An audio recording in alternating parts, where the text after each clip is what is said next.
Κύριε Κοντογιάννη, εν ώψη τη εορταστική περίοδου, ήδη βρισκόμαστε στα Χριστούγεννα βέβαια, αλλά έχουμε και μία εβδομάδα που θα επακολουθήσει έτσι, που είναι η Ρεβεγιόν τη Πρωτοχρονιά κτλ. Κάποιε γυναίκε ή και κύριοι βεβαίω θέλουν σε πολύ χρονικό διάστημα σύντομο να είναι εμφανίσιμοι. Βεβαίω δεν μπορούν να μπουν σε ματηρέ επεμβάσει γιατί αυτέ είναι χρονοβόρε διαδικασίε, αλλά έχουμε κάποιε ανέμακτε παρεμβάσει που κάνετε στο ιατρείο και οι οποίε δίνουν άμεσα αποτελέσματα. Θα ήθελα να αναφερθείτε λίγο σε αυτέ. Ναι. Είναι πολύ συνηθισμένο το φαινόμενο να έρχονται τις τελευταίες μέρες αρκετοί στο ιατρείο του πλαστικού χειρουργού προκειμένου να βελτιώσουν και να διορθώσουν κάποια πράγματα σε σχέση με την εμφάνισή τους. Οι θεραπείες ιατρείου είναι αρκετά γνωστές, είναι συγκεκριμένες αυτές που γίνονται από τον πλαστικό χειρουργό, είναι το Botox, είναι το ιαλουρονικό οξύ, είναι μεσοθεραπείες, είναι το λέιζερ, με τη βοήθεια του λέιζερ μπορούμε να κάνουμε πολλά πράγματα. Είναι ο καθαρισμός με τους μικροκριστάλλους αργυλίου. Όλα αυτά είναι θεραπείες τις οποίες θα αναφερθούμε όσο μπορούμε περιληπτικά, τις οποίες μπορούν να κάνουν τις τελευταίες ημέρες τώρα πρώτων εορτών, την τελευταία στιγμή δηλαδή, προκειμένου να βελτιώσουν την εικόνα τους. Εκτός από αυτά όμως, δεν έχουμε να κάνουμε μόνο με τις ανέμακτες θεραπείες. Εκτός από αυτές, έχουμε να κάνουμε και κάποιες χειρουργικές παρεμβάσεις μικρές, οι οποίες όμως τονίζουν συγκεκριμένα πράγματα και βελτιώνουν μια εικόνα. Αυτές είναι ένα άσχημο ακρορίνιο, η άκρη της μύτης, όταν δεν βγαίνει όμορφα προς τα έξω, όταν μας χαλάει τη συμμετρία στο πρόσωπο, μας χαλάει την εικόνα μας, μπορεί να διορθωθεί με λίγη τοπική και λίγη μέθη στο χειρουργείο και να αποδώσει την εικόνα μετά από 2-3 μέρες. Μετά από 2-3 μέρες λοιπόν διορθώνεται το πρόβλημα και βγαίνει προς τα έξω πολύ ωραία. Όπως επίσης και η βλεφαροπλαστική είναι μια γρήγορη μικροεπέμβαση η οποία διορθώνει τα χαλαρά βλέφαρα και μετά από 5 μέρες με 6 μπορεί να βγει προς τα έξω με μια πολύ καλή βελτιωμένη εικόνα. Για αυτά θα μιλήσουμε. Για αυτά θα μιλήσουμε. Έχουμε όμως και μια ανανέωση προσώπου που γίνεται, οπότε παρακολούθησα και εγώ σε κάποια συνεδρία που είχατε, όπου έχουμε ένα προϊόν το οποίο ναι, στο δέρμα. Γενικά οι μέθοδοι και οι τεχνικές έχουν βελτιωθεί πάρα πολύ τον τελευταίο καιρό σε σχέση με το τι μπορούμε να προσφέρουμε για να βγάλουμε προς τα έξω ένα πρόσωπο ανανεωμένο, φρέσκο, χωρίς ψεγάδια, ρητίδες ή σημάδια από ακμή ή ακόμα και χωρίς προβλήματα χαλάρωσης. Αυτό που αναφέρεσαι προφανώς είναι η αντικατάσταση της ενέσιμης μεσοθεραπείας με ένα ειδικό μηχάνημα το οποίο με την ιοντοφόρηση προωθεί μέσα στο δέρμα τα υλικά, τα απαραίτητα, προκειμένου να το ενυδατώσουν και να του προκαλέσουν και σύσφυξη. Οπότε μπορούμε τώρα να πάμε να παρακολουθήσουμε όλες τις μέθοδους τις οποίες αναφέρατε, έτσι. Μπορούμε να παρακολουθήσουμε και ταυτόχρονα να εξηγούμε, και ταυτόχρονα να εξηγούμε κάποια πράγματα. Ωραία. Ξεκινάμε να δείχνουμε κάποιες από τις θεραπείες που γίνονται στο ιατρείο του πλαστικού χειρουργού και έχουν πολύ γρήγορα αποτελέσματα και θα ξεκινήσουμε από την πιο δημοφιλή από αυτές που είναι το Botox. Το Botox αυτό που κάνει είναι να χαλαρώνει κάποιες συγκεκριμένες μυϊκές ομάδες που προκαλούν ρητίδες ή κάποιες μυϊκές ομάδες που με την πάροδο των χρόνων μπορεί να χαλαρώσουν, έτσι ώστε να επαναφέρει το πρόσωπο σε μια σωστή εικόνα, να ανορθώσει κάποιες περιοχές και να διώξει κάποιες ρητίδες. Το Botox πρέπει να διευκρινίσουμε ότι είναι εντελώς ακίνδυνο εφόσον γίνεται από τον ειδικό γιατρό. Είναι ένα υλικό, η εξασθενημένη αλαντοτοξίνη, που χρησιμοποιείται εδώ και πολλά χρόνια για θεραπείες σε νευρολογικές παθήσεις, σε σπαστικές καταστάσεις και για αισθητική χρήση χρησιμοποιείται σε απειροελάχιστες ποσότητες. Το Botox μπορούμε να το χρησιμοποιούμε τουλάχιστον 2 φορές το χρόνο, προκειμένου να βγάζουμε εντελώς ακίνδυνα τα αποτελέσματα που θέλουμε. Πρέπει να ξέρουμε ότι στηρίζεται στην εξασθενημένη αλαντοτοξίνη τύπου Α, η οποία βέβαια εδώ και πάρα πολλά χρόνια χρησιμοποιείται σαν θεραπεία για νευρολογικές παθήσεις, για σπαστικές καταστάσεις, ενώ στην αισθητική ιατρική χρησιμοποιείται σε πολύ αραιωμένες ποσότητες προκειμένου να βγάζουμε την ωραία εικόνα που θα μας βγάλει το Botox. Γίνεται σε συγκεκριμένες περιοχές του προσώπου, όπως είναι το μεσόφριο, τσιμπάμε συγκεκριμένες μυϊκές ομάδες, όπως είναι, κάνουμε συνοφρίωση, βλέπουμε τους μυς της περιοχής, είναι ο πυραμοειδής και οι 2 επισκήνοι, αυτούς τους μυς τσιμπάμε προκειμένου να μην έχουμε τη ρητίδωση του μεσοφρίου. Ελεύθερα τώρα. Στη συνέχεια μπορούμε να τσιμπήσουμε το μέτωπο, κάνε μου άρνηση, συγκεκριμένες, όπως βλέπουμε τη ρητίδωση, τις ρητίδες εδώ στην περιοχή, τσιμπάμε συγκεκριμένες περιοχές του μετωπιαίου μυός, έτσι ώστε να μπορέσουμε να το τεντώσουμε και να μην εμφανίζει αυτές τις ρητίδες. Και επίσης, κάνουμε σαν να σε χτυπάει ο ήλιος. Και επίσης τσιμπάμε συγκεκριμένες περιοχές στον έξω κανθό, αυτό που λέμε πόδι της χήνας, που μας κάνει κάποιες ρητίδες ώστε να τεντώσει αυτή η περιοχή και να βοηθήσει να ανασηκωθεί και το φρύδι. Βέβαια εδώ η κοπέλα που χρησιμοποιούμε σαν μοντέλο δεν έχει κανένα ψεγάδι. Είναι μια πολύ όμορφη κοπέλα. Απλώς μας διευκολύνει και μας εξυπηρετεί για να δείξουμε κάποια πράγματα. Το Botox επίσης μπορεί να χρησιμοποιηθεί ακόμα και για να βελτιώσουμε την εικόνα στο πηγούνι, προκειμένου να χαλαρώσουμε μια συγκεκριμένη μυϊκή ομάδα που κάνει έντονη την εικόνα στο πηγούνι, προκειμένου να το απαλύνουμε, να δείχνει καλύτερα.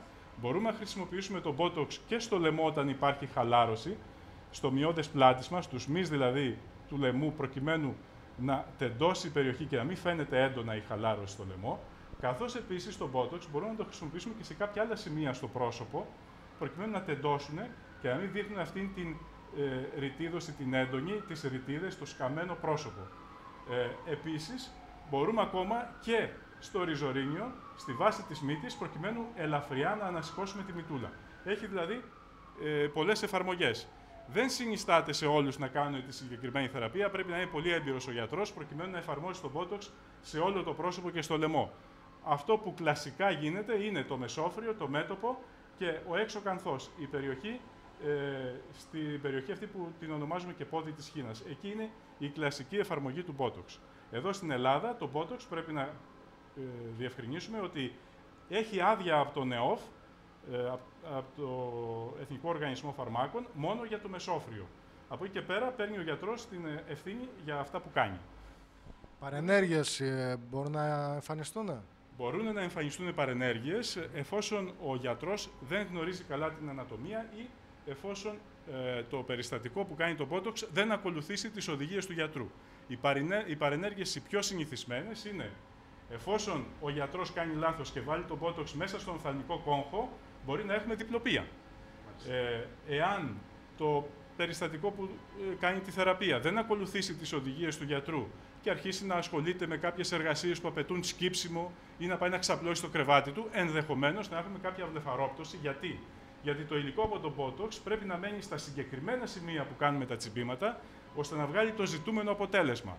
Εάν δηλαδή τις πρώτες 4 ώρες ο γιατρός τις πρώτες 4 ώρες δίνει οδηγίες να μην σκύβουμε, να κάνουμε εργασίες που απαιτούν σκύψιμο, να μην ξαπλώνουμε στο κρεβάτι, να μην τρίβουμε τα σημεία που έχουμε τσιμπήσει, αποφεύγουμε να πίνουμε αλκοόλ πάνω από ένα ποτήρι, γιατί εξασθενεί η δράση του Botox, και καλό είναι να μην παίρνουμε και ασπιρίνη, γιατί ενδεχομένως σε κάποιο τσίπημα μας κάνει κάποιο αιμάτωμα.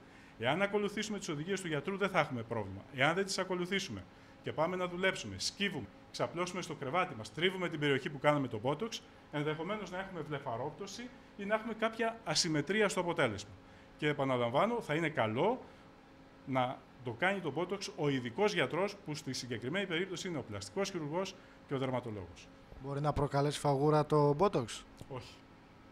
Ενδεχομένως σε κάποια άτομα τα οποία έχουν ένα ιστορικό έντονων αλλεργικών αντιδράσεων, κάτω από προϋποθέσεις, να δημιουργήσει ένα πρίξιμο στα πάνω βλέφαρα, ένα μικρό πρίξιμο, ένα μικρό είδημα στα πάνω βλέφαρα, το οποίο υποχωρεί μετά από κάνα 2 εβδομάδες.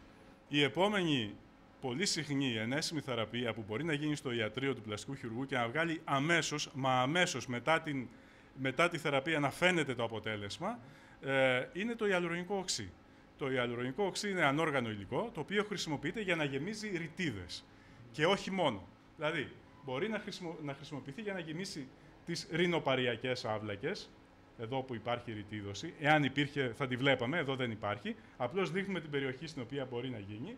Μπορεί να φτιάξει τη γραμμή των χειλαίων, του άνω και του κάτω χείλους, και μπορεί επίσης να δώσει και όγκο στα χείλη, να τα κάνει να φαίνονται πιο σαρκώδη. Αυτό πάλι που μπορεί να κάνει, και πρέπει βέβαια να χρησιμοποιείται από τον ειδικό πλαστικό χειρουργό, είναι σε συνεργασία με τον Botox να βελτιώσει και κάποιες ατέλειες στη μύτη. Χρησιμοποιούμε διαφορετικές πυκνότητες ιαλουρονικό οξέως, ανάλογα με τη δουλειά που θέλουμε να κάνουμε. Εδώ θα χρειαστεί πυκνό διάλειμμα ιαλουρονικό οξέως για να κρύψει κάποιες ατέλειες που τυχόν υπάρχουν στη μύτη. Και σε συνεργασία με τον Botox μπορεί να γίνει αυτό. Επίσης, το ιαλουρονικό οξύ σε πυκνό διάλειμμα μπορεί να χρησιμοποιηθεί για να δώσει όγκο στα ζυγωματικά. είναι το ζητούμενο από πολλές γυναίκες, μετά από κάποια ηλικία, όταν αδειάζει εδώ η περιοχή, να θέλουν να τονίσουν τα ζυγωματικά για να βγάλουν μια καλύτερη εικόνα. Εντάξει. Καθώς επίσης και μπορεί να τονίσει και το ovál του προσώπου στις γωνίες της γνάθου, προκειμένου να βγάλουμε ένα καλύτερο αποτέλεσμα. Μπορούμε επίσης σε αραιά διαλύματα ιαλουρονικού να το χρησιμοποιήσουμε για ρητίδες που υπάρχουν στον έξω κανθό, αυτό που λέμε πόδι της χήνας, ή ακόμα και για να γεμίσουμε ρητίδες με σοφρίου ή ρητίδες με τόπου, ακόμα και στους άντρες που σε πολλούς σχηματίζονται αυτές οι κάθετες γραμμές στο μέτωπο. Και αυτές μπορούν να γεμίσουν με το ιαλουρονικό οξύ. Αλλά εδώ που πρέπει να επισημάνουμε και να μείνουμε είναι ότι το αποτέλεσμα με το ιαλουρονικό οξύ είναι άμεσο. Μετά τη θεραπεία μπορεί να κοιταχτεί στο καθρέφτη και να δει αμέσως τη διαφορά. Και ειδικά όταν έχουμε να κάνουμε με χείλη, τα οποία είναι λεπτά και τα κάνουμε εμείς με το ιαλουρονικό σαρκώδη, τονίζουμε τη γραμμή του χείλους, είναι θεαματικό το αποτέλεσμα πραγματικά. Όπως επίσης και όταν χρησιμοποιούμε πυκνό διάλειμμα για να τονίσουμε ζυγωματικά. Είναι πολύ καλό το αποτέλεσμα. Εδώ θα πρέπει να τονίσουμε ότι οι ενέσιμες αυτές θεραπείες είναι οικονομικά προσιτές. Γίνονται στο ιατρείο του πλαστικού χειρουργού και ιδιαίτερα τώρα σε αυτή την περίοδο που όλους τους έχει ακουμπήσει η κρίση οικονομική, οι τιμές είναι αρκετά πεσμένες, είναι πολύ προσιτές. Για πόσο διαρκεί το ιαλουρονικό? Εδώ θα πρέπει να πούμε ότι η πρώτη θεραπεία του Botox που δείξαμε διαρκεί για περίπου 5-6 μήνες το αποτέλεσμα. Εδώ το ιαλουρονικό, ανάλογα με την περιοχή και την πυκνότητα που χρησιμοποιούμε, διαρκεί από 8 με 10 μήνες έως και 2 χρόνια. Δηλαδή, όταν χρησιμοποιούμε τις περιοχές των χειλαίων, των ρινοπαριακών, μεσοφρίου, γύρω από το μάτι, έξω κανθό, έχουμε μια διάρκεια αποτελέσματος από 8-10 μήνες, καμιά φορά και χρόνο, ανάλογα με τη συμπεριφορά του δέρματος. Εάν έχουμε να κάνουμε με βαθύτερες περιοχές, δηλαδή αν θέλουμε να δώσουμε όγκο στο ζυγωματικό, τότε το υλικό αυτό μπορεί να κρατήσει το αποτέλεσμα μέχρι και 2 χρόνια.